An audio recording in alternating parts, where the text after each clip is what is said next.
Tezkor ob-havo ma'lumotlari. Assalomu alaykum hurmatli tomoshabin. O'zgidromet markazi 9-dekabrdan 12-dekabr kunlariga ob-havo ma'lumotlarini e'lon qildi.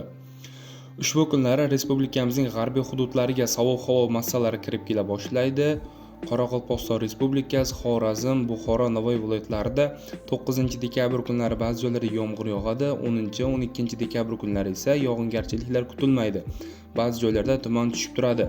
Shamol sharqdan sekundiga 13-18 metr sekund tezlikda esadi. Ba'zi joylarda shamolning tezligi 20-22 metr sekundgacha ham kuchayishi mumkin.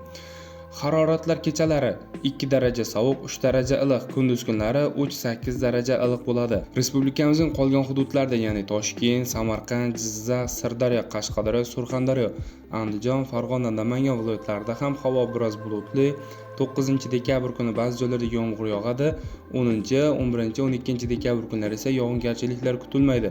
Ba'zi joylarda tuman tushib turadi. G'arbiy shamol yo'nalishini o'zgartirib, sharqdan sekundiga 7-12 metr tezlikda esadi. Haroratlar 9-dekabr kuni kechasi 2 daraja sovuq, 3 daraja iliq, kunduz kunlari 3-8 daraja iliq bo'ladi. 10-dekabr kuni kechasi 0.5 daraja sovuq, kunduz kuni 1-6 daraja iliq. 11-dekabr kuni kechasi 0.5 daraja sovuq, kunduz kuni 3-8 daraja iliq. 12-dekabr kuni kechasi 0.5 daraja iliq, kunduz kuni 8-13 daraja iliq bo'ladi. Sizlarga yetkazmoqchi bo'lgan xabarlarim shulardan iborat edi. E'tiboringiz uchun rahmat, sog' bo'ling, salomat bo'ling.